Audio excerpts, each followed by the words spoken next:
জয়গুরু, সবাইকে জয়গুরু।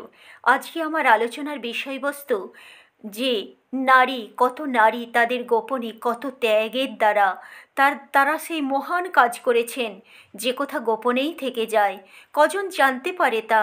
সেরকমই এক নারীর কথা আজ আমি আলোচনা করব। কেন গোপনে থাকবে?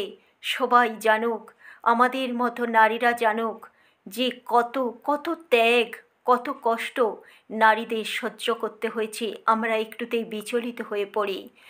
1972 সালে রেবতীমোহন বিশ্বাসদা শ্রী ঠাকুরের সেই চরণাশ্রিত মানে তিনি আগেই চরণাশ্রিত হয়েছিলেন। শ্রী ঠাকুরের ইচ্ছা অনুসারে তিনি নিউ ইয়র্ক বিশ্ববিদ্যালয়ে যখন সেই ডক্টরেট পিএইচডি করার জন্য পাড়ি দিয়েছিলেন, তখন শ্রী ঠাকুর নরদেহে নেই, কিন্তু শ্রী শ্রী বড়দার অনুমতি নিয়ে, আদেশ নিয়ে, তার সেই ভালোবাসা নিয়ে, তার আশীর্বাদ নিয়ে তিনি পাড়ি দিয়েছিলেন নিউ ইয়র্কে। তারপর সেই কত লাখো লাখো বাধাকে তাকে পেরোতে হয়েছে। সহজে কিন্তু সেদিন পিএইচডি তিনি পাননি। 1972 সালের এটি ঘটনা। অনেক অনেক ত্যাগ, অনেক ত্যাগ করতে হয়েছে, অনেক কষ্ট। অর্থ সম্বল ছিল না, লোকবল ছিল না, মাত্র দু একজন তার পাশে ছিলেন। আর অর্থ বলতে খুবই সামান্য, তার জন্যও প্রচুর পরিশ্রম, প্রচুর কষ্ট করতে হয়েছে। কিন্তু তিনি ভেঙে পড়েননি। তার বিশ্বাস ছিল শ্রী শ্রী ঠাকুর যখন চেয়েছেন আমি জয়ী হবই হব, আমি পিএইচডি করবই করব, এই কাজে আমাকে কেউ বাধা দিতে পারবে না। তো তাই হয়েছিল।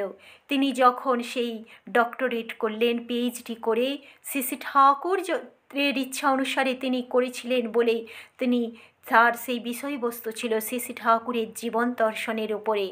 সেই সব করে তিনি যখন সেই ভারতের মাটিতে অর্থাৎ ভারতবর্ষে ফিরে এলেন, তারপর সেই নিজের বাবা মার কাছে গিয়ে যখন ফিরছেন, বাড়িতে রেখে গিয়েছিলেন 5 সন্তান, স্ত্রী, বাবা মা। সেই প্রথমে বাবা মাকে এসে প্রণাম করলেন, তারপর মাকে বলছেন যে 4টে ছেলে মেয়েকে দেখতে পাচ্ছি, আর একজনকে দেখতে পাচ্ছি না। মা বলছে আছে আছে, অত চিন্তা করিস না, জানা তুই ঘরে। ভাবছেন স্ত্রীও তো কই আমার কাছে আসছে না। তারপর তিনি ঘরে গেলেন।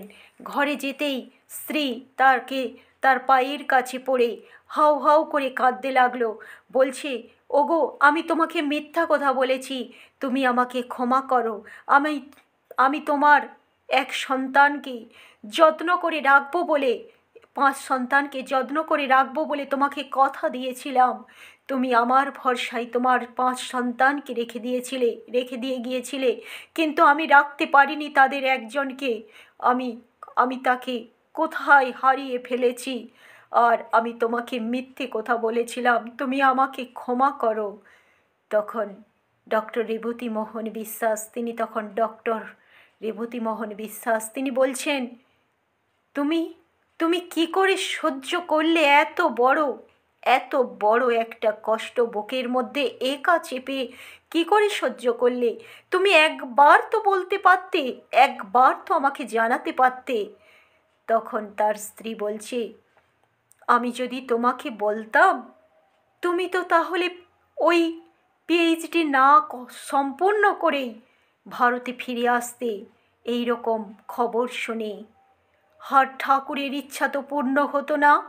কত কষ্ট করে তুমি গেছো সেই নিউ ইয়র্কে, আর যদি ঠাকুরের ইচ্ছা পূরণ না হতো, বড়দা কত কষ্ট পেত।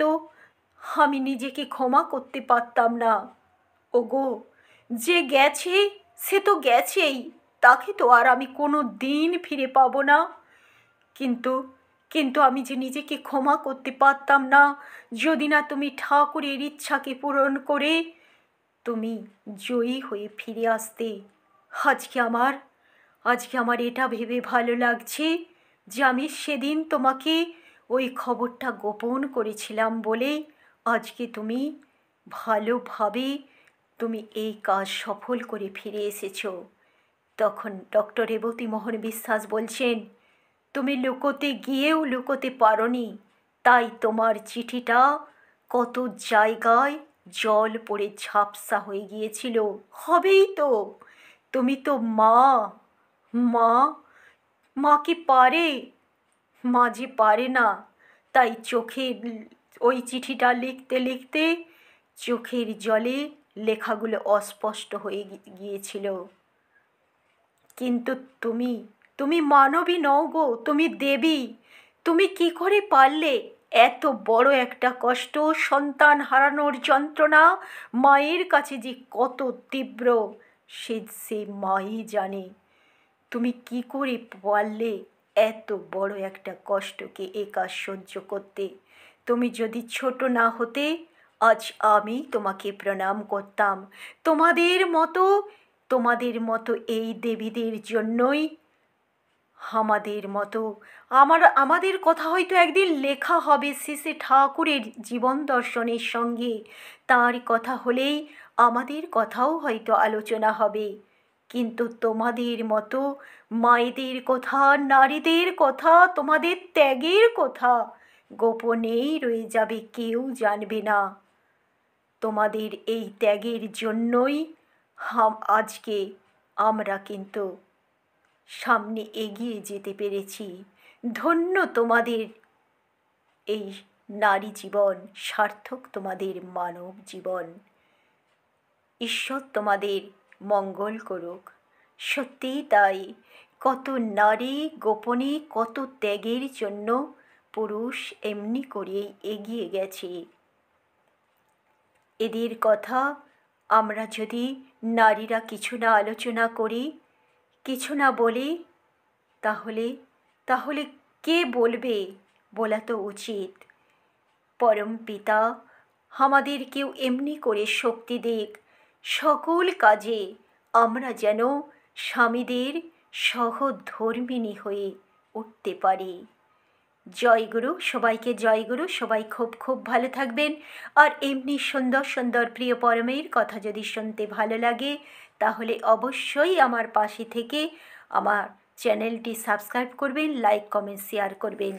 জয়গুরু, সবাইকে জয়গুরু।